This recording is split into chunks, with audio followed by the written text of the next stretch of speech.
Thank you, Hema.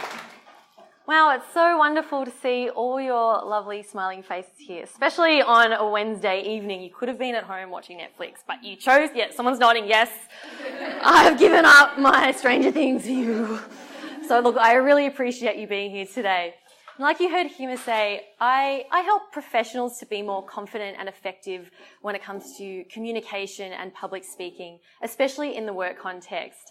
And I'm so excited to be here today because, especially when Hema told me the sort of topic she was hoping that I would talk about, which is how to speak up and to succeed at work. And I've spoken to you with a few of you already before we started, and it sounds like this is something that you guys really want. How many of you, I want you to have a think, how many of you feel like you just don't have the confidence to say what you're thinking or to share your idea? You don't have to raise your hand. Just want you to think about it. And how many of you, someone's raising their hand. Yep, that's me.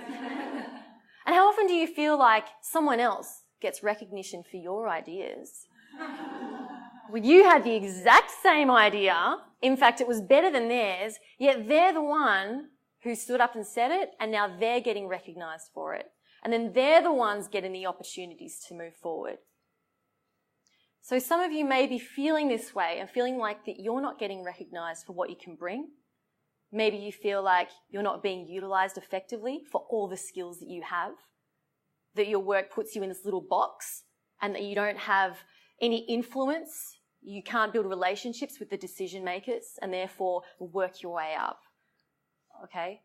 All of these things can result from not feeling that comfort within ourselves to be able to stand up and say, hey, this is who I am, this is what I believe in, and my idea is better than yours. So that's what we're going to do today. I've got 5 big ideas to share with you around how we can start to not just things to actually do to speak up, but also to shift the way we think about ourselves. Because I believe that, yes, there's techniques and tools and things that we can do, but it all starts from up here. Okay, so I'll be sharing with you some mindset techniques that will hopefully help you to get into that right place and then put you in a better position to then go on and take action and achieve those things. Now, I'm also recording this entire presentation, so if you want to recap, or maybe you've got a team or people that you feel would also benefit from this presentation but they couldn't be here tonight, then I'll get Hema to send you all the link to it afterwards, probably in the next week or so, and then you can have a listen too. Okay, shall we get into it? Yeah. Yes? Cool. All right. So this is that's not me, by the way, giving the presentation, but I studied architecture at Melbourne Uni. Any architects here? No. Oh, so sad. See, no one's an architect anymore because it's shit. Okay. Architects. Sorry. Daughter. There you go. I want to share a bit about my journey so you can understand where I'm coming from with all this. See, I wasn't always a speaker or a trainer or a coach. I used to be an architect. And I remember when I was at uni, in architecture school, they always make you present your designs, like every second week. But they don't teach you how to present. They just go, right, you're up, go. And you stand there and you've got an angry-looking tutor staring at you, because this is the 20th presentation they've looked at this day, and all the other students are standing like this. They're either hungover or sleep deprived, and you're there with your semester's work on the wall for everyone to see, and it's like your heart like out there to be absolutely destroyed, right? And I used to get so nervous. I remember there was this one day where I sat there and there was a particularly antagonistic tutor who was ripping to shreds some other student's work in front of everyone. It is the worst experience. And I was sitting there and I'm like, I'm about to go up, right? And I'm going, right, I'm hyperventilating. By the time I get up to do my presentation, I'm shaking and I don't even remember what I said. I just got through it. I don't even think it was that bad, to be honest, but I was so worked up. As soon as it finished, I just had to run to the bathroom and I just burst into tears, because my anxiety had just gotten the better of me and I could not handle it any longer. And at that moment, I thought to myself, you know what? I never want this to happen to me ever again. So I went out and I started researching communication courses. And I found at the faculty of, it was like media and comms, they did a business communication course. So I enrolled myself in that. And it was there that I learned that public speaking and communication is a skill. It's a skill that you can learn, right? It's just like any other skill. And that was a real brainwave. That was a real light bulb moment for me. I thought, you know what? Awesome. So I really applied it, and I applied it to my uni presentations, and I saw that it worked. And then from there, when I got a job at a large architecture firm, I applied what I'd learned there as well. And I began to see, wow, this actually works. Now, fast forward 3 years, and I'm in the Philippines. I'm on an exchange with Rotary International, and I'm speaking to an audience of 500 business students, graduate business students. And the presentation goes well, and we get to the end of the talk, and it's Q&A. And one girl stands up and she goes, Miss Christina, because they're so polite there, Miss Christina, we see in your bio that you like to sing. Can you sing us a song? In Q&A, right? And I'm like, oh my God, like 500 people staring at me to sing a cappella, impromptu. I had no choice. I had to sing. And you know that moment when like you have an infinite number of possibilities to choose from and you can't think of one thing? It's like, how many songs are there in the world? And I was saying, like, I need to think of one song. So I ended up going with, I Still Call Australia Home. I got my Qantas on, and look, they loved it, right? I even got a standing ovation. See, they loved it. But look, and I was so proud of myself, and I realised in that moment that, you know, confidence and being able to speak in these skills, right? It's not something that just happens overnight. It takes practice, but you can absolutely get there. I went from being a crumbling mess in the bathroom crying over a presentation to 10 people to being able to sing in front of 500. I'm not even a singer. So there you go. So Brian Tracy, he's a Uber sales guy. He says, look, if you're willing to work at it, you can absolutely learn this, okay? So if you're here thinking, yeah, Christina, I'm not a natural speaker. Yeah, Christina, it's all well and good for you. You know, you're not this and I'm that. No. You cannot learn it, absolutely. So I became an architect. And while I did enjoy it, I found myself not enjoying the whole technical aspect of it. I'm a real people person. And it was there when I saw that architects are actually terrible at presenting their work. Like I said, they tell you to present, but they don't teach you how to do it. And a lot of architects have this ego about them. They go, oh, my work should speak for itself. Just read the drawings. I'm wearing a black skippy. Like, that's what they're like.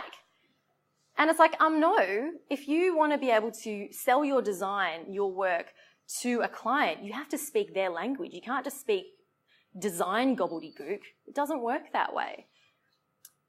And so I got frustrated with being in corporate as well. And a few other things sort of got to me. And I was like, you know what? I want to help architects and other professionals to be more effective at communicating at work. Because I realised that this is not something that affects architects. It affects so many other professions too, and in particular technical professions. So I quit my job and I left the country and started a podcast. And after that, I've spent the last 3 years building up a business, doing one-on-one coaching, running group training for companies, and also speaking at conferences to professionals around improving these skills. So whether it's public speaking, workplace communication, customer service, anything to do with building relationships and, you know, building your confidence to then succeed, that's what I'm all about. That's my thing. And it's awesome. I love it. I mentioned the podcast before. This is being recorded for. This is the podcast. Stand out, get noticed. If you find today useful, I cover so many other topics and in depth too in this podcast. And in fact, to make it easy for you, in each of the main ideas I'm talking about, I've referenced a podcast that you can go to, which will actually give you more detail on that. Because there's like 154 episodes I released today. We're almost at 500,000 downloads. which is really exciting. So if you all go and subscribe, it'll help us get there. It'll help us get there. So yes, do subscribe if you find this session useful. Okay, let's get into it. So I've got 5 big ideas for you today. And I don't want you to feel overwhelmed with all these things you have to learn and take in. If you just implement one thing from today, one thing, and you implement that and you practice that and you practice that, it's going to help you to build your confidence and be able to speak up, okay? You don't have to implement all of these things, just one. And then once that one thing becomes natural, once it feels like you're comfortable with it, then implement the next thing. Okay, that's how I've grown and learned. So I feel like that's the best way. Okay, I want you to ask yourself this question: how do I see myself? Now, this is a question around identity. Like I said before, I want to start up here, because the way we see ourselves up here will influence the way that we act, and it influences the way other people see us as well, okay? So I'll give you an example. If you see yourself as in a certain way, for example, oh, I'm a graduate, I'm new, right? I'm a graduate, that's an identity. I'm a woman, I am a mother, I am a friend, I am a dancer, I am a morning person, right? Think of all of these things that you identify as on a daily basis. And you'll have many different identities, whether it's at work, at home, with your friends. You know, I'm the joker. I'm the quiet one, right? I'm a thinker. All of these things, right?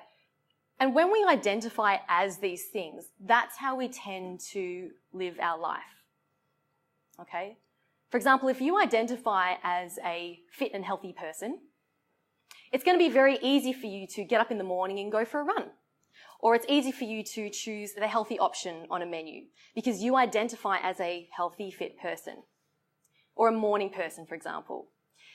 Does anyone here see themselves as not being a morning person? Somebody have to go straight up, not a morning person. Which is why I'm here. I'm an evening person. Love it. If you say to someone who does not see themselves as a morning person, if you say, hey, let's get up early and go for a run, what's their first response? I'm not a morning person, right? So do you think that person is ever, if they want to then get fit and healthy, if they don't define themselves or see themselves as a morning person, is it going to be hard for them to then get up early in the morning? It's so hard. Absolutely. It's so hard, right? Oh, I couldn't possibly do that. Not a morning person, right? Oh, couldn't possibly eat that. I'm not a health foods person, right? I don't eat rabbit food, right? My dad says that all the time. I don't eat rabbit food. Now, so we have all these identities, but this can actually be an issue if it holds us back from achieving what we want, right? The healthy person example, if they want to become fit and healthy, but they don't see themselves as someone who gets up early to exercise, it's going to be very difficult for them to then take that action, okay? And similarly, if you see yourself at work as someone who does not speak up, if you see yourself as, oh, I'm the new girl, or I'm not one who says my ideas, or I'm the one who just sits back and does my work. If you're in that mindset of identifying that way, do you think it's going to be easy for you to take that next step? No. So what I'd like you to do, so this is the podcast as well, cmethod.com/identity. I've got like 3 podcasts on it. They're very recent, so if you go to the podcast page, they're all there. So powerful, guys. This is absolutely powerful. So I want you to think about, how do you currently see yourself? Maybe you see yourself as, I'm just not a confident person. I'm not a natural speaker, or I'm not a leader. I'm not a natural leader. Or maybe, I'm female, therefore, think of the excuses that you find yourself making, or the stories you tell yourself based on your identity. I don't have that experience, therefore I can't possibly go for that opportunity. I'm a woman, therefore I can't do this because there's so many men here. English is my second language, therefore it means that I'm going to say something the wrong way, or it means I'm slower to speak, so I'll just let other people do it. what are those things that are potentially holding you back? Do you all have like pens and paper? I didn't really give anyone forewarning. Get your phone out, open your notes, and we're going to take a couple minutes, and I'd like you to write down, how do you see yourself at work? What is the language that you use when you talk about yourself? I was speaking to someone before and she said that she used to talk about herself as, oh, I'm just a little Asian girl. Oh, I'm just a little Asian woman. I was working with a client I'm working with one client at the moment, and she's getting all these speaking gigs coming to her because she's seen as an influencer in her industry. So she's got people approaching her, and we're working on her speaking, and she's standing there, she's not very confident. And I said, do you see yourself as a speaker? She said, no. I said, if you don't see yourself as a speaker, how can you expect other people to treat you like a speaker? How can you expect to stand on stage and feel confident as a speaker if you don't see yourself as being there yet? She was like, okay. So I got her to write down affirmations. I am a speaker. I am a speaker. I am a speaker. And just repeat that to herself over and over. So take a moment, write down a couple of things that you see yourself as that might be holding you back. And then think about, how can you adopt a new identity that will serve you? Okay? For example, I am a confident person. Think about a time in your life when, or in a situation where you are confident. Maybe you're confident around your friends or around your family. You are already a confident person. I'm sure you already have led people. I'm sure you've been on projects where you've helped people through. That is leading. You don't have to lead a huge team to be seen as a leader, okay? If you're a manager, maybe you've just been promoted recently and you don't quite see yourself as that level yet, then that can hold you back from then behaving as that person in that role. And if you are concerned about being, I don't know, inexperienced, or, oh, I'm a techie and techie people don't do this, or, oh, English is my second language, define yourself instead as something that's more useful. So, look, I'm not inexperienced. I'm young and energetic. Yeah? I have fresh new ideas. You old farts, you don't know anything. I've got cool new ideas, right? That's what being young, some might see it as inexperienced, but you can see it as, I'm young and I've got cool ideas. I've got new ideas. So has everyone written down a couple of things that they can adopt? You know, I used to have this thing where, so my own coach helped me through this. She said to me, do you see yourself as a speaker? Because I've been wanting to get more speaking gigs, like speaking at big conferences. That's my goal, to do more of those. And she said, do you see yourself as a professional speaker who can command high fees? And I said, ooh, I don't know. I don't think so. I see myself as a speaker, but I don't see myself as like a pro speaker. She's like, well, I think you need to change your identity. And I realized that I don't need to be making those massive high fees first before I can identify as that. Does that make sense? So you may not be, let's say, for example, a manager yet. Let's say you want to get to manager or director or whatever. If you want to get there, you can't wait until you become director until you see yourself as a director. Does that make sense? If you're here, you want to get to there, you've got to see yourself as being this director first. And then when you do that, when your mind's there, you'll start acting like a director acts.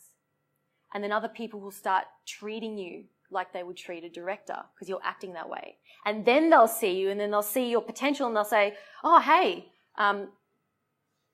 Sarah, I'm making a name, wow, who should we promote, or oh, wow, Sarah seems like she could really handle it. I reckon we should offer that to her, because you're already acting in that way. Does that make sense? Yeah, so whatever you want to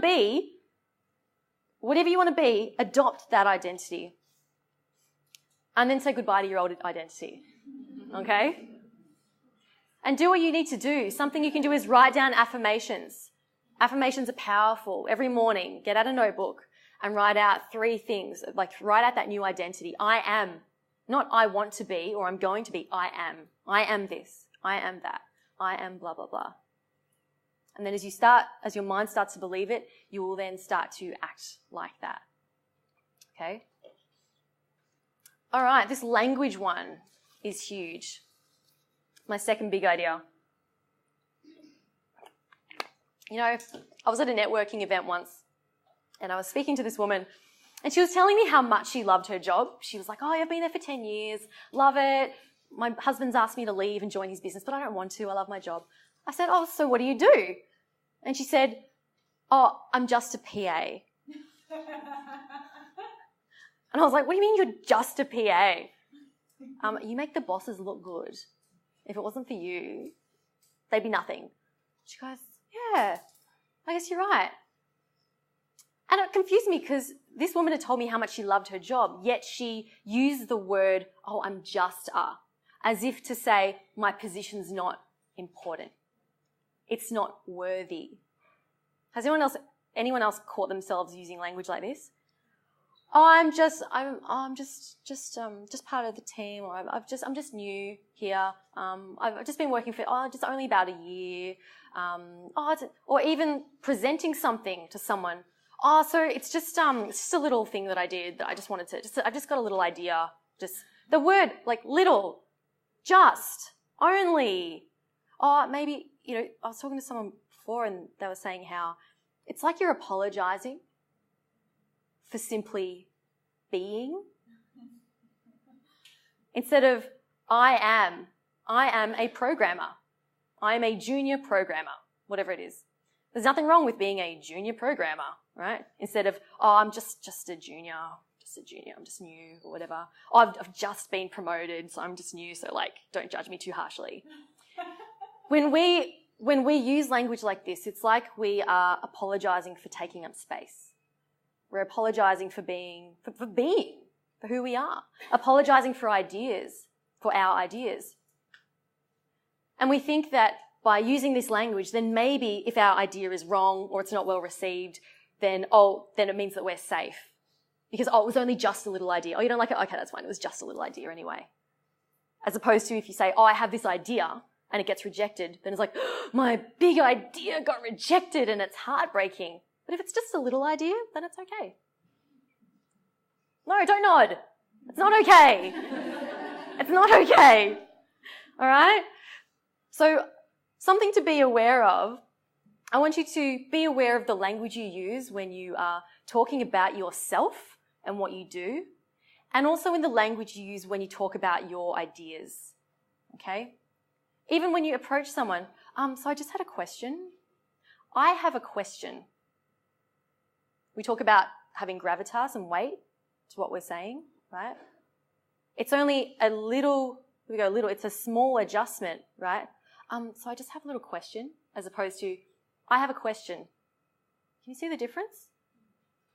It's a small adjustment and you can start to make this straight away. All right, we're going to pair up. Pair up with someone next to you, someone you like the look of, someone who has a nice smile. And I'd like you to introduce yourself to them if you haven't met them yet. And we're going to practice speaking with assertive language that does not apologise for who we are. I'd like you to say 3 things. I am a, whatever that is. It could be your role or it could be something else. I am a stargazer. I don't know. Whatever you want to say. But we work context because that's why we're here, right? I am a. I've had this role for how long? And one of my strengths is this. Okay? Give me examples of what I don't want to hear. I'm just a. What else? I'm only a little. What else? Sorry? I don't have any strength. Smack for you. Smack for you. I don't have any strength. Oh my God. I'm just going to talk about myself. They're going to hate me. All right? I don't want anyone saying I don't have any strength. Same with, I guess. That's another one. I guess I've just had this role for, I guess one of my strengths is no. You're not guessing. You know what your strengths are, ladies. And if you don't, ask your colleagues close to you. Ask your colleagues who you trust and say, what would you say one of my strengths is? And when they tell you, don't say, oh, no, it's not. Another one. No. Oh, no, that's not me. Own it, ladies. Own it. If someone says to you, you know what? You're really good at this. You say, thank you. Can we all say that together? Thank you. And then don't follow up with, oh, it's also the team. It's not just me. It's blah, blah, blah. No. Thank you. Thank you. Okay? You can say, yeah, you're right. I agree. Thank you. Of course. I already knew that. Next one. Right? There is nothing wrong with simply saying thank you. And again, not apologising for being there or apologising for having that strength. Okay? You all have strengths. Absolutely. So, I have had this role for, and one of my strengths is this. And something else to look out for. I don't want to see anyone giggle a little bit when they say what their strength is. So I'm really good at programming.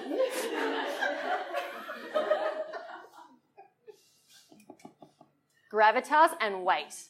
Yes. Question? Hey guys, Christina here to fill you in on some of the questions that people are asking. So here, someone asked the question, how do you interrupt someone when they're speaking without being rude or hesitant? Here's my response. One thing that works really well is, can I pause you there? Because you're not telling them, stop, I'm interrupting. You're suggesting that, hang on, you'll get a chance to keep going. But it's just pausing, right? Oh, sorry. Yeah, it's just a pause. Look, even I do it. It happens. It's a pause. So what you can practice doing is if someone's talking, you say, can I just pause you? Can I pause you there? Can I pause you there for a moment? That's okay. And say it with the downward inflection. Not, can I pause you there? Which is it's like actually asking, can I pause? Oh my God, can I pause you? Am I allowed to pause you there? Say, can I pause you there? In fact, don't even make it a question. You're making it sound like a question, but it's actually not a question. You're saying, I'm pausing you, right? So, can I pause you there? And if you say it with that assertiveness in your voice, a downward inflection, right? It adds more gravitas to it. It adds more weight to it. People go, oh shit, okay, yes, I can pause. Yeah. Does that answer your question? Yeah. Does that help? Okay, this next question was, what if someone continues to interrupt you? Do you mirror their behaviour and interrupt back? This was an excellent question. Here's the discussion that followed. In that situation, I would say two negatives don't make a positive. Because then you have two people interrupting each other, and people who like to talk usually are talking because they want to be heard and they feel this need to, right? If they keep doing it, then you can be really firm and say, look, I'd really appreciate it if you could let me speak. And a lot of this comes down to saying it with that authority. It's in the tone that you use, okay? And getting rid of that fluffy language. And as women, I do it too. As women, we tend to want to soften everything. Oh, so I was hoping that maybe this. We add in all these fluffy words. And a lot of men, especially men in, say, a technical profession, they get straight to the point. There's no fluff. They don't believe in small talk. They just walk up. It's all logic. It's all task focused. They walk up to you on a Monday morning. There's no hello, how was your weekend? It's just, hey, did you get that report done? And you go, don't you even care about me? But it's different how people communicate. I was then asked, what if I'm the kind of person who speaks very directly? I don't want to come across as rude. Well, that's the thing. Well, here's the thing, right? If you are a very direct person, if you're the one who is very to the point and you're working with colleagues or team members who are a bit more fluffy or they like making small talk or they're less direct, then you can also change up the way that you communicate to be a bit less direct. So ask them, hey, how's your day going? Even though it's killing you inside. You're like, I really don't care how your day's going. But hey, how's your day going? So I was just wondering. So you can actually soften your language. You can bring the just in and all of that if you're looking to soften it. So I'm just wondering, We talked about that thing yesterday. Do you have an idea of when that might be ready? Like, do you need some help with that? You know, if people speak like that and you want to get along well with them, then you need to adjust your language to that way, right? So it works both ways. Absolutely. Oh, okay, the exercise. We totally didn't even get to that. Okay. Oh my goodness. How long do we have? Is everyone still good? Are we good? Yeah? Okay. I want you to turn to the person next to you and I want you to practice saying out loud, I've had this role for however long, and one of my strengths is, without the fluffy language or the apologies. Yeah? All right. You've got 30 seconds. Go. Turn to the person next to you. Okay, this was one of the activities we did. Everyone practiced their direct language with a partner. And now this is something you can try too with a colleague or friend. Practice talking about yourself with strong, assertive language without hesitation. Okay, feedback on the other person. So for the person who, how did your partner go? Who was able to do it without any fluffy words? Straight away. Yeah? Who accidentally let one or two slip in? Oh, did the other person pick up on it? No? See, it's so insidious. It just creeps in, okay? We're going to try it one more time, all right? And this time, for the people who were able to do it the first time round, I want you to now focus on your tone. So instead of saying, I've had this role for a year, right? I've had this role for a year. Don't hesitate. Don't question yourself. Don't look up and go, have I? Am I a software developer? No, I'm a software developer. So this is something, it's very simple. You can take this into your work life or if you meet someone new at a party, social situation. So what do? You can use this straight away. This is what I do. As they're asking you questions, tell me more about your role. How long have you been doing that? Practice answering with that certainty in your voice, without the fluffy language. Can we all do that? Yes? Yes? Yes. Excellent. All right. Let's move on to big idea number 3. I think you brought this up before. And you were correct in saying that a large proportion of how we communicate is actually not conveyed through the words that we use. Who's heard the stat that it's 55% body language? Who has heard this one? Okay, so with every message that we convey, only 7% of it is the words that we use.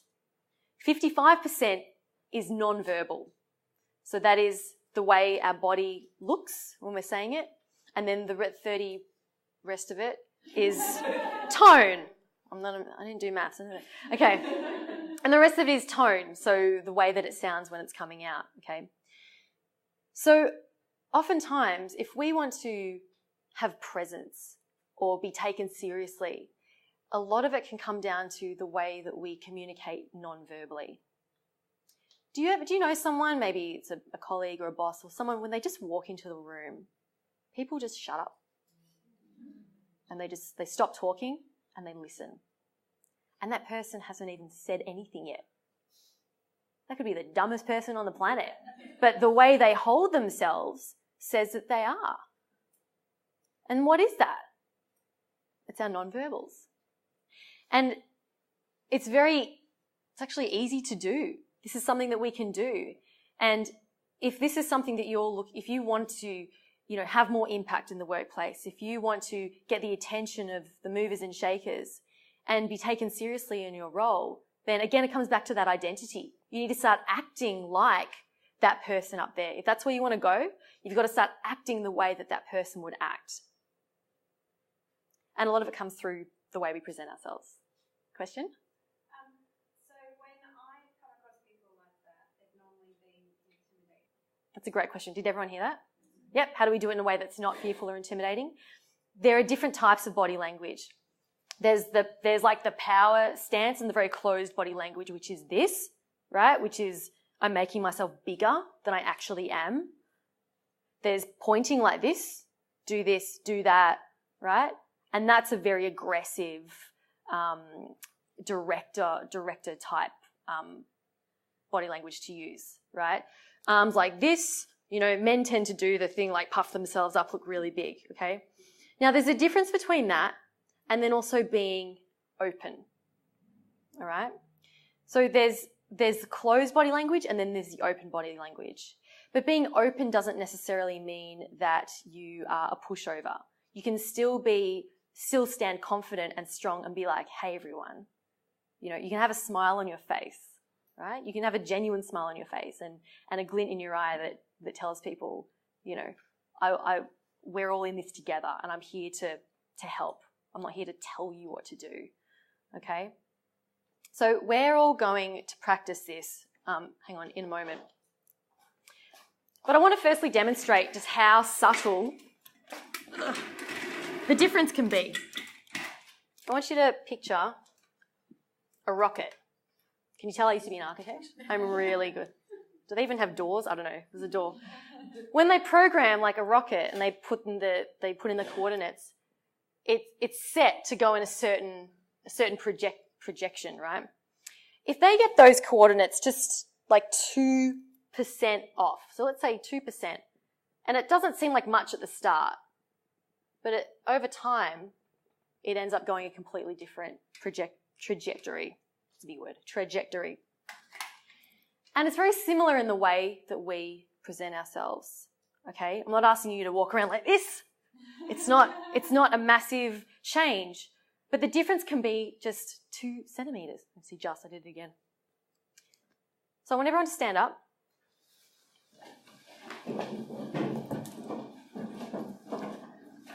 Actually, I don't know if you all can see me at the back there. I don't think these chairs are very... Alrighty. So can you see here, if I just sort of hunch myself over a little bit, you know, it's only a little difference. If I walk around like this, I don't look like the most confident person on the planet. I don't look like I really deserve to, you know, have a say if I'm walking around like this. But it's a very subtle difference. You see that? It's not huge. It's just from here to here. And it's that 2 centimetres, that 2%, that can make all the difference. Can you imagine if I'd walked in here today like this? Hey guys, so I'm going to talk about confidence today. You should listen to me. I know things. Right? Or this. Hey everyone, you see the difference that makes? So I'd like you all to do this. Put your hand sort of here, like underneath your sternum, and just come forward just a little bit. So your shoulders come forward, not a whole lot, but just shoulders come over. This might be how you're at your desk most of the day.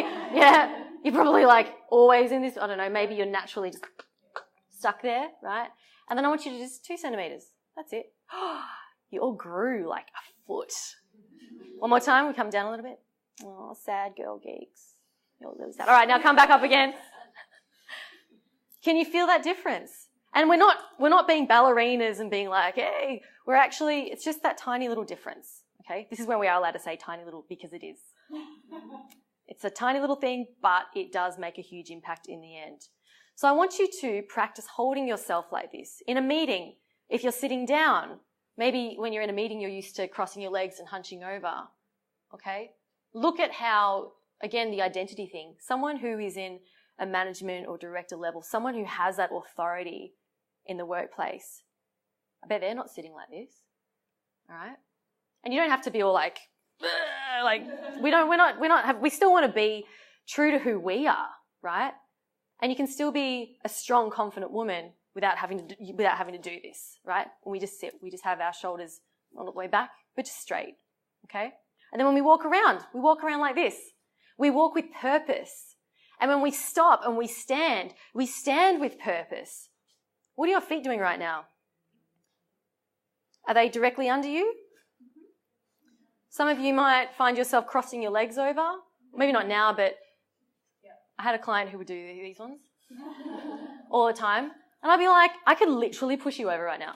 And I would push her and she'd fall over because she's standing on her heel, like rocking back and forth.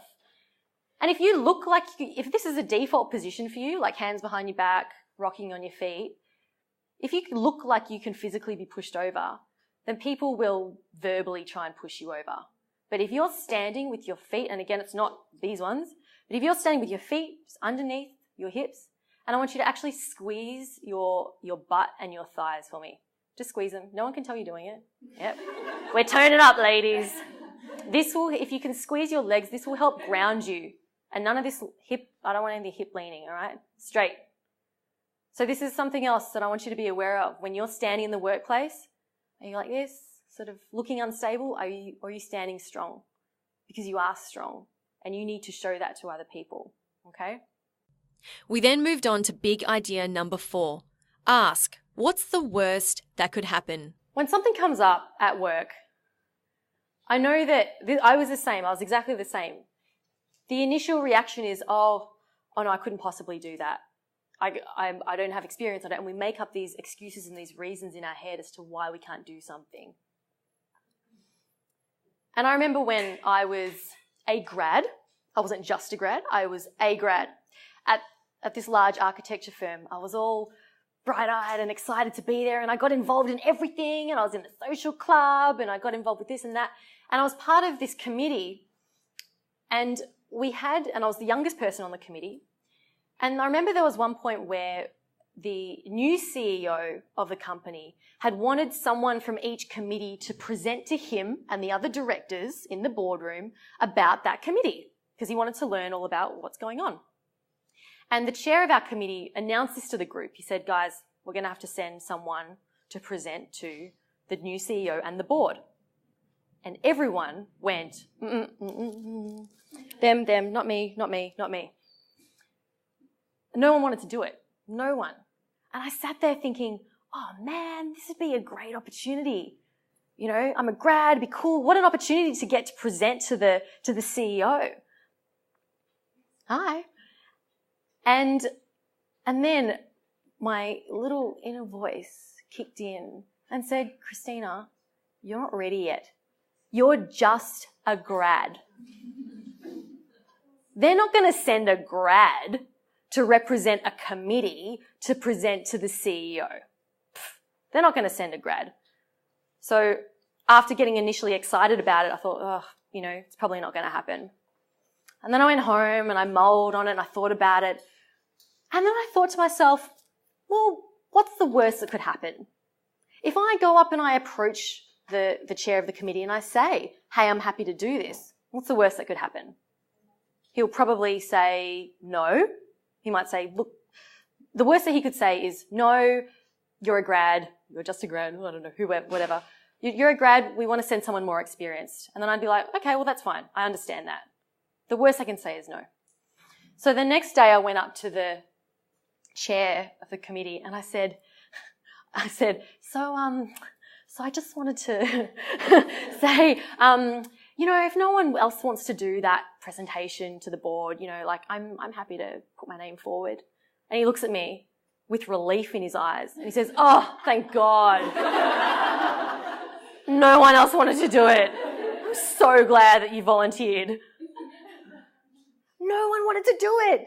Even all the senior people. And I was like, oh my God, awesome. So I got the gig and I got this opportunity. When I initially thought, oh, you know what, they're probably not going to want to send me. When in fact, no one else wanted to do it. Everyone else is terrified. So I went in, they helped me prepare for it. I went in and here's me, this like 24-year-old grad, me like, hi, presenting to like 10 male directors who are all like 60 plus, like in this dark boardroom. And I'm like, that's what we're doing. I thought, this is great. And it went well. And after that day, I truly believe that it was a company of 120 people. I truly believe that having that visibility in that moment helped in my career progression in that I was given amazing jobs to work on. I never had to do toilet details ever, which is what a lot of architects have to do. And when I actually quit, the CEO came to me and he said, we don't want you to leave. Please stay. We'll create a position for you. We'll do something for you. And I was like, no, too little too late, buddy. And I left. But being able to put yourself out there, you never know where these opportunities will take you. So don't wait, you know, until you're ready, which is actually my next point. But asking yourself, what is the worst that could happen, really? And if it's simply, it's a no, then so what? Okay? And it's a learning opportunity as well. Okay, the final thing. All right, so I mentioned this before. Who has ever said to themselves, oh, I'm not ready yet? Who's had anyone say to them, you're not ready yet? Man, it makes me mad. Because men go for things when they're not even ready, when they're actually not ready. Right? It's a known thing. Like, pardon? What does that even mean? Are you undercooked or what? Oh, so what does ready, exactly what does ready even mean? Well, are you undercooked? You're too fresh. No. So like, it's known that when it comes to like a job application, a man will look at a job application and if they have like one of the skills, they'll go, oh, I could do that. And then they apply. And then a woman, like they'll go, I'll just figure it out later. But then as women, we'll look at it and go, okay, I can do that. Oh, but I can't do that. Better not apply. I'm not ready. Right?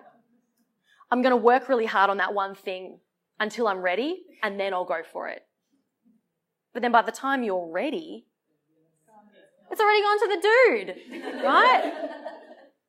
So men are doing that thing right, where they're just like, whatever, I'll just go for it, okay? And I know that we want to feel ready. We want to feel 100% confident that we can do it, because we have this fear of, oh, what if I don't do it properly? Then I'm gonna mess up. I'm gonna look bad. But then by the time we are ready, the opportunity's already passed. Okay. Zig Ziglar once said, "You don't have to be great to get started, but you have to get started to be great." You don't have to be great to get started, but you have to get started to be great. I started podcasting in 2013. Do you think my first podcast was any good? No, it wasn't. It wasn't. Oh, shucks. No, it was not good. It was not good. And I wasn't good at podcasting before I started. I had to learn those things. And it's been almost 4 years now. And there are still things that I'm learning, and there's still elements where I get nervous and I listen back and I cringe and I go, oh, did I say that? I sound like an idiot. So you've got to get started. The reason why that address there is thecmethod.com/busk is because I discovered this lesson for myself a couple of years back before I had a Lego haircut. This is when I had long hair.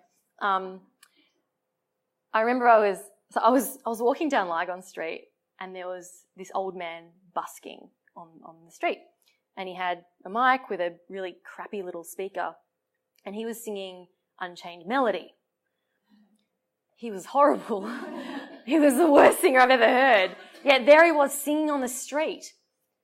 And I thought to myself, if this guy, who is tone deaf and hopeless, can get out on the street and sing, surely I can do that. Well, how hard could it be? I thought, I sang choir in high school. I got a ukulele for Christmas. How hard could it be? So the next day I went out and I got a busking license, because you need a busking license to busk. They're very selective in Melbourne, clearly. I need a license to busk. So I went out and I got it. And then as soon as I got it, and I told all my friends, I said, hey guys, I'm going to go busking. And they all loved it. Up until that point, they had no care whatsoever as to my business and all of that. They're like, whatever. But, oh, busking, Christina, we want to see her go busking and make an embarrassment of herself.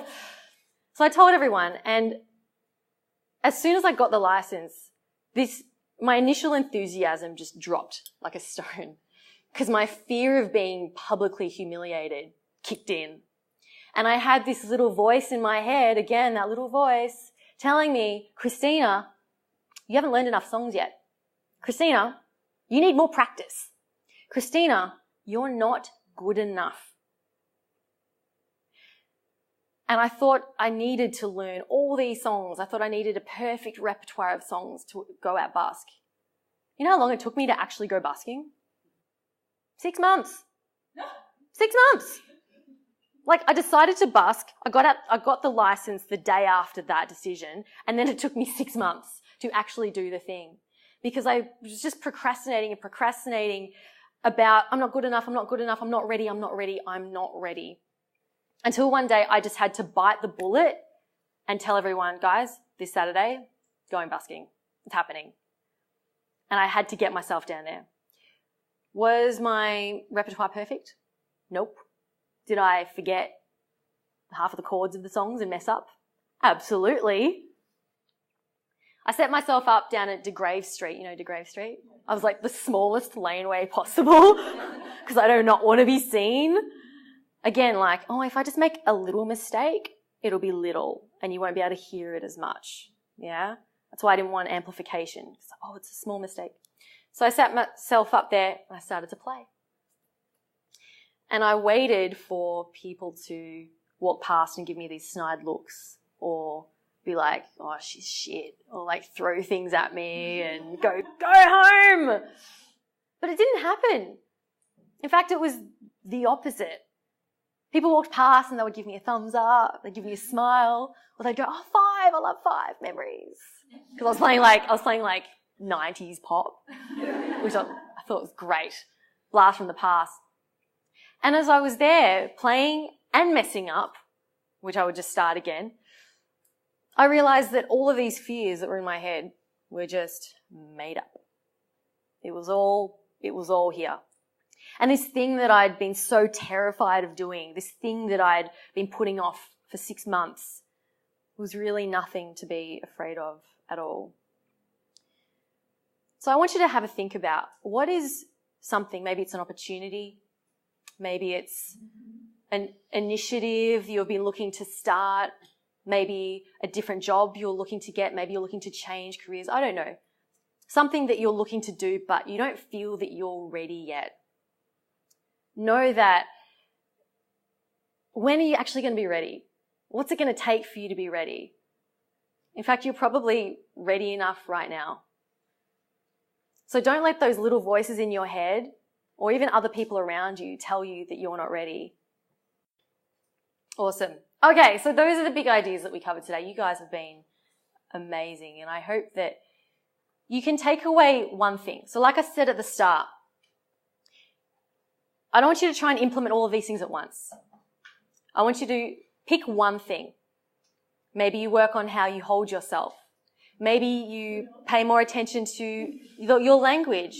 And maybe you can help each other. If you've got teams, maybe they're here tonight, maybe they're not. You can go to them and say, hey, so this is what we're going to do. We're going to call each other out on the language, the fluffy language that we use with each other. Yeah? Or we're going to help each other in politely interrupting. Whatever that thing is that you want to practice and improve upon, you can absolutely do that. But it does take time and it will feel unnatural at the start.